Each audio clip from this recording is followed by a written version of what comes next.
तो यूजुअली क्या होता है कि जब आप ट्रैवल कर रहे होते हो तो आप घर का सिस्टम एक्सेस करते हो, तो जहाँ ट्रैवल कर रहे हो वहाँ का इंटरनेट के ऊपर बहुत चीज़ें डिपेंड करती हैं कि अगर आप होम लैब एक्सेस कर रहे हो या कोई और भी सर्वर एक्सेस कर रहे हो, आपके घर में भले ही 1 गीगाबिट का इंटरनेट हो, पर अगर आप जहाँ से एक्सेस करना चाहते हो वहाँ पे नहीं है तो बहुत दिक्कत हो जाती है और ट्रैवल करते हुए समय आप बड़े सिस्टम कैरी नहीं कर सकते, ये प्रॉब्लम आती है। तो अभी मैं एक जगह आया हुआ हूँ और वहाँ पे मुझे मिल गया है ये डब्बा।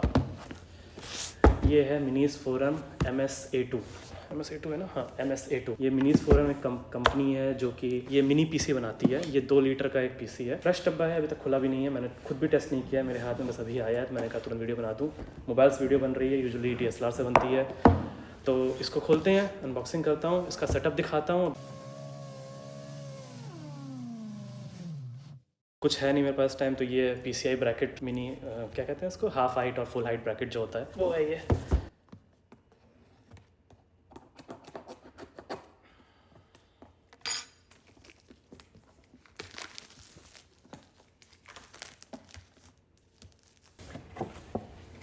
इसकी बहुत अच्छी बात ये है कि ये 2 लीटर के अंदर का डब्बा है, मतलब इसका जो साइज़ है, फॉर्म फैक्टर है, वो 2 लीटर का है, 1.8 लीटर का है। ये देखो ये डब्बा है, ऐसा आता है।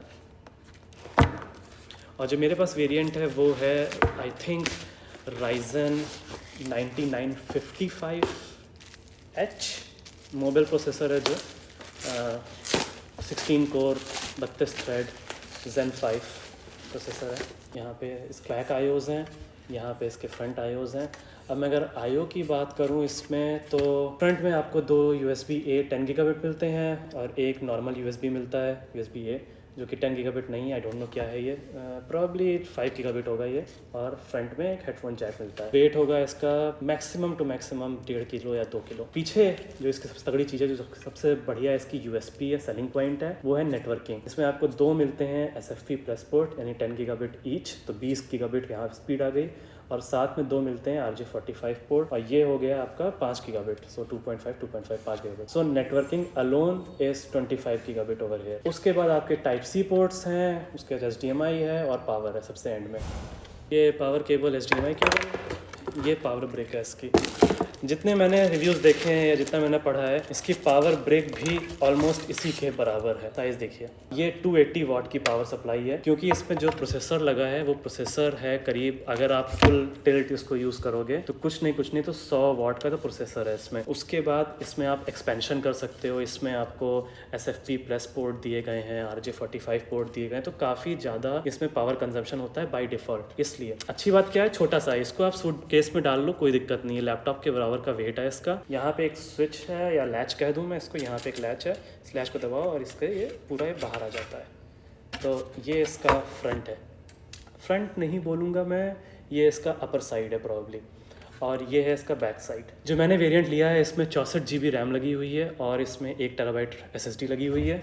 यहाँ पे SSD आप देख सकते हो, और इस साइड आपको एक पूरा PCI कार्ड लगाने का ऑप्शन मिलता है।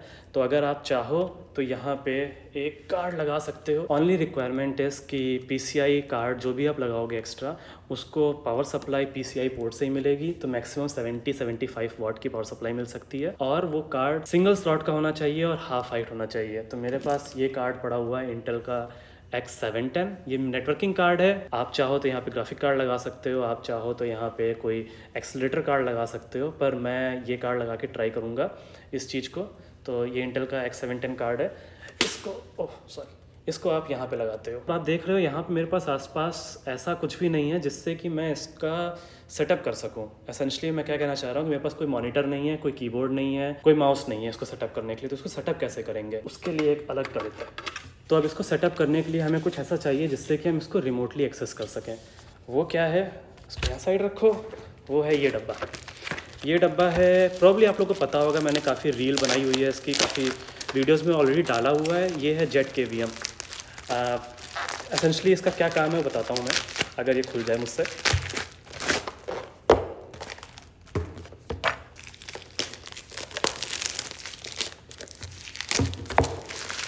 ये है जेट KVM बाय बिल्डजेट। ये किकस्टार्टर प्रोजेक्ट था एक, इसको आइडिया नहीं है, उसको बता देता हूँ क्या है ये। KVM का फुल फॉर्म होता है कीबोर्ड वीडियो माउस।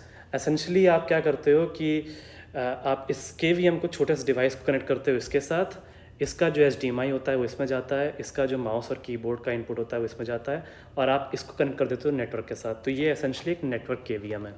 अब ये है इसकी केबल्स इसके साथ मिलती हैं। ये है USB-A to USB-C cable, HDMI cable, और ये है I think power USB cable अगर आपको पावर एक्सटेंड करनी हो, पर हमको शायद इसकी ज़रूरत ना पड़े। ये है USB-C, जो इसका USB-C है उसमें जाएगा। ये USB-C चला गया।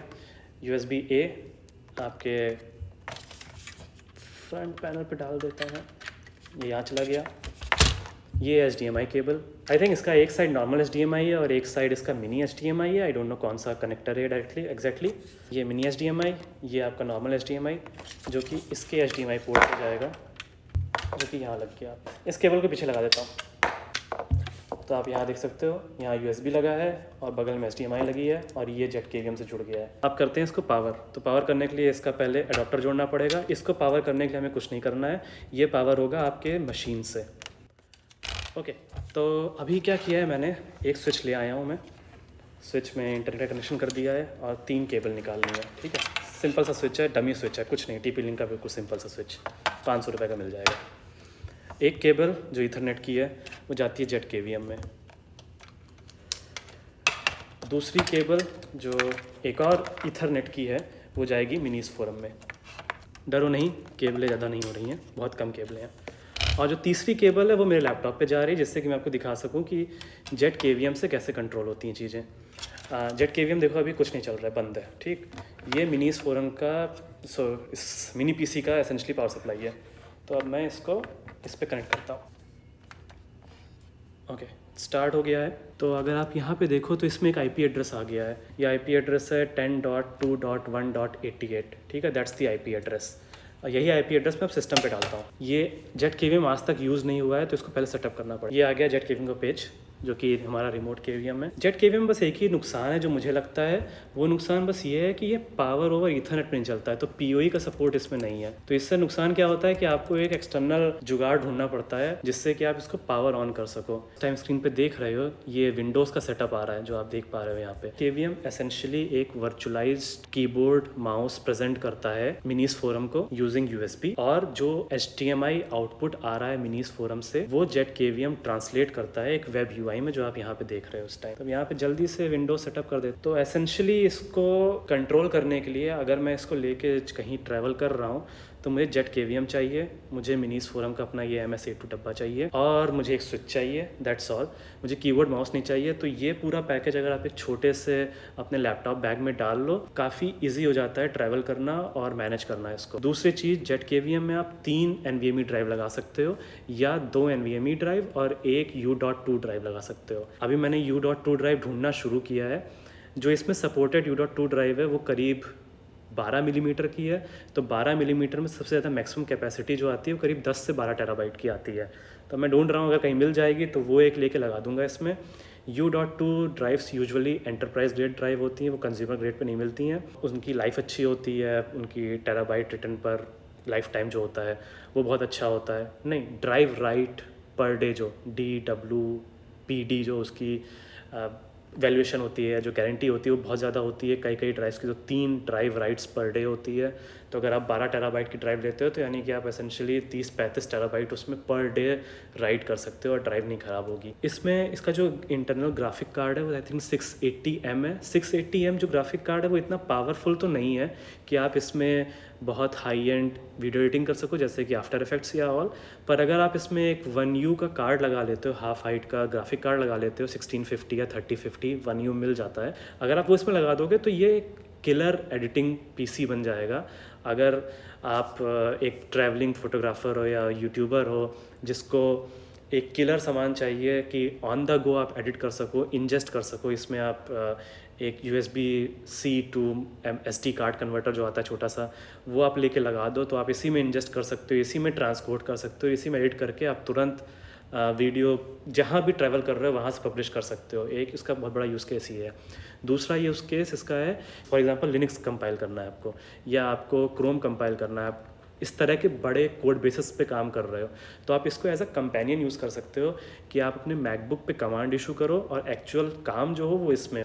और बाकी at the end of the day home lab के लिए तो ये है, पर I would not recommend it for home lab क्योंकि बहुत एक्सपेंसिव है। एक दूसरा साइड भी है कि इसमें कनेक्टिविटी बहुत अच्छी है, इसमें पावर बहुत है, आप इसमें प्रॉक्समॉक्स के पता नहीं कितने वीएम चला सकते हो प्रॉक्समॉक्स के थ्रू, या XCP-ng के थ्रू कितने वीएम चला सकते हो। इसको आप सेफ क्लस्टर बना सकते हो, अगर आप 3 ले लो इसको या 5 ले लो तो आप इन्हीं को डेजी चेन करके सेफ क्लस्टर बना सकते हो। सबसे बड़ी यूएसपी है वो है इसका फॉर्म फैक्टर कि आपको 2 लीटर और करीब 2-2.5 किलो में एक ऐसी मशीन मिलती है जो कि डेस्कटॉप के टक्कर की है। बेंचमार्किंग देखनी होगी तो मैं लिंक डाल दूंगा। टेम्परेचर 70-75 डिग्री सेल्सियस है। इसकी idle power consumption is around 30 to 35 watt. जब आप इसके CPU पे फुल वर्कलोड डालते हो बिना कोई SFP कार्ड लगाए, SFP प्लस मॉड्यूल लगाए जो ट्रांस रिसीवर्स होते हैं, तो इसकी पावर कंजम्पशन करीब 120-130 वाट के करीब रहती है। जेट KVM का अगर मैं आपको एक फ़ीचर दिखा दूँ इसमें, तो इसमें एक वर्चुअल मीडिया फीचर होता है। एसेंशली ये है कि आप एक विंडोज़ या लिनक्स की ISO डाउनलोड करो, यहाँ पे ऐड करो। जेट KVM के अंदर खुद की 16 GB की स्टोरेज है, तो वो उसमें स्टोर कर लेगा उसको। और जब आपका PC बूट होगा तो आप बायोस स्क्रीन में जा कर के सेलेक्ट कर सकते हो कि मुझे वर्चुअल CD ड्राइव या वर्चुअल पेन ड्राइव के थ्रू ऑपरेटिंग सिस्टम बूट करना है। जेट KVM का जो लॉन्च है ये होने वाला है बहुत जल्दी। अच्छी बात जेट KVM की ये है कि ये पूरा ओपन सोर्स है, तो इसका फर्मवेयर, इसका सॉफ्टवेयर सब ओपन सोर्स है। तो ये मेरे ख्याल से अगर इंडिया में इसका कोई रिटेलर बन गया तो आपको मे बी 2-3 महीने मिल जाए। एक और प्रोजेक्ट है ये कॉमेट प्रो, जो कि एक कंपनी है GLI नेट, इनका प्रोजेक्ट है। इसमें फर्मवेयर ओपन सोर्स नहीं है पर इसमें PoE का सपोर्ट है, almost similar to Jet KVM। और बाकी ये मिनीज फोरम का जो आप मिनी PC देख रहे हो, प्लान तो ये है कि इसमें पहले तो U.2 ड्राइव लगाई जाए, फिर 2 NVMe ड्राइव लगाई जाए, और इसमें रैम कोशिश करूँगा 128 GB DDR5 अगर मिल पाए बजट में। बाकी मिलते हैं नेक्स्ट वीडियो में। Have a good day, bye bye.